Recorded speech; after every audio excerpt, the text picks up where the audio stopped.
All right, everybody, welcome back to the #1 television program in the history of the entire universe. I am Brian Lee Durfee, author of The Forgetting Moon, The Blackest Heart, and The Lonesome Crown, all three books published by Simon & Schuster's Saga Press. Today I'm going to be reviewing Magic's Price. This is book number 3 in Mercedes Lackey's The Last Herald Mage series of 3 books. It's a trilogy. Came out in 1990. I have previously read and reviewed book number 1, Magic's Pawn, and book number 2, Magic's Promise. And so now we are to book number 3 here, Magic's Price. And let's review the covers first, because you know I love graphic design and cover illustration. So as you can see, all 3 covers are dope. On the back, all 3 covers have a similar theme. And most importantly, the spine, all 3 covers look like they go together. So good job for DAW Books for putting together a really cool series here. And this cover, it's just as gorgeous. Oh, I dropped one of the books. Let me pick it up. The Durfee video is never complete until books fall to the floor. Okay, Magic's Price, a Jody Lee painting. I think it's one of my favorite. I think this might be my favorite Jody Lee painting. She did a lot, hundreds of book covers in the late 80s, 90s, and early 2000s, and even today. And these are just gorgeous. I love the characters here of the horse and our main character, Vaniel. I love particularly the outside illustrations with all these other characters that are on here, especially the little scroll work and how it kind of goes along to the backside. It's just really super dope, and the colors are great. Just a great set of books with a great set of covers. And there's a map in this one too. I don't believe there was a map in the previous 2 books, but there's a map in this one. And this was the book that I just finished reading, which spurred me on to, because these are the only 3 Mercedes Lackey books I've ever bought and read. And which is surprising, because I've done a lot of book signings sitting next to Mercedes Lackey at the Comic-Cons and other conventions at the Bard's Tower and stuff. And so I've met her several times. I consider her an acquaintance, maybe even friend. And I've only got these 3 books to show for my and then I was like, okay, after reading this one, because this one is really good and I'll talk about why it's so good, I decided to start purchasing more Mercedes Lackey's books. And there's a lot of them, but I've got a good start going here. And if you saw in my book haul a few days ago, I got some more Mercedes Lackey. So anyway, let's talk about book number 3. So Mercedes Lackey is known for being one of the first ever fantasy writers, because this came out in 1990, a while back, to include a lot of LGBTQ themes and characters in her fantasy stories.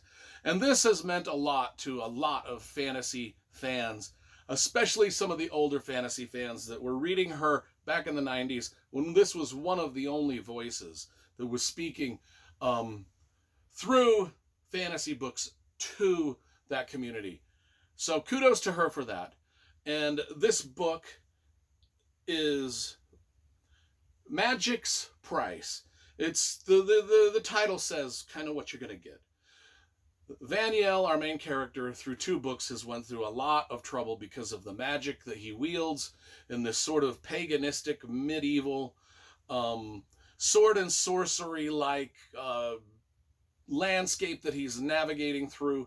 Very good writing, very good prose, very good characters. And Vaniel has got this magical power. He is the last Herald Mage.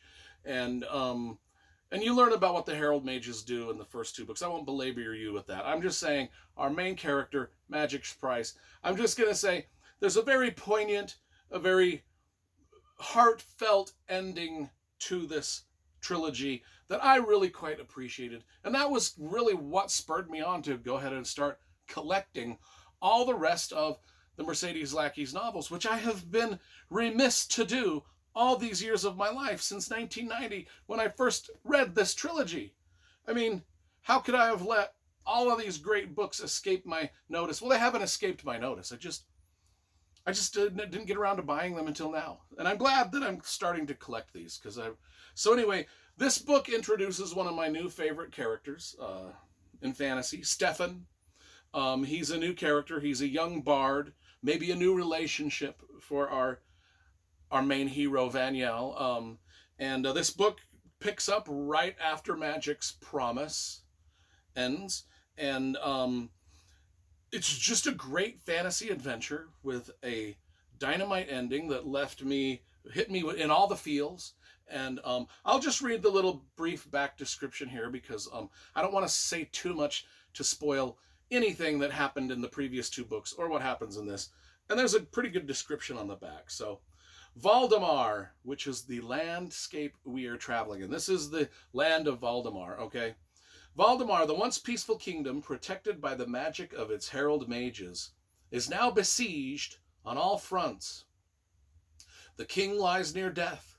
The neighboring land of Kars wages a relentless war against Valdemar, and the forces, led by a master of dark, forbidden magic, are massing to strike the final devastating blow against the kingdom. I just realized Valdemar sounds almost like Voldemort. This book came way before Harry Potter. I'm just saying. Okay. Vaniel, the most powerful Herald Mage Voldemort has ever known, has become the primary target of the evil which is reaching out to poison all the land.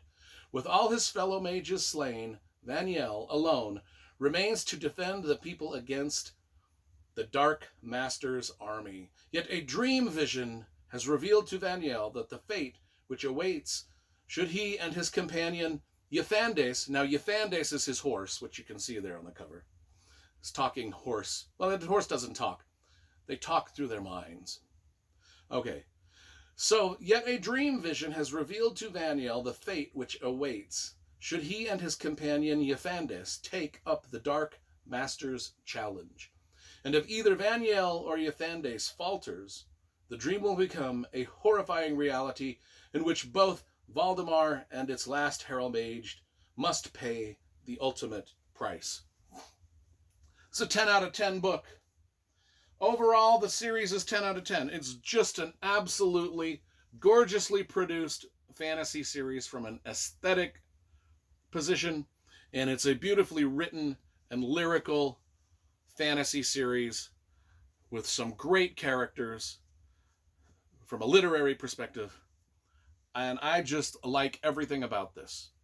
10 out of 10 for the final book. 10 out of 10 overall for the full trilogy. And that is what I have to say about that.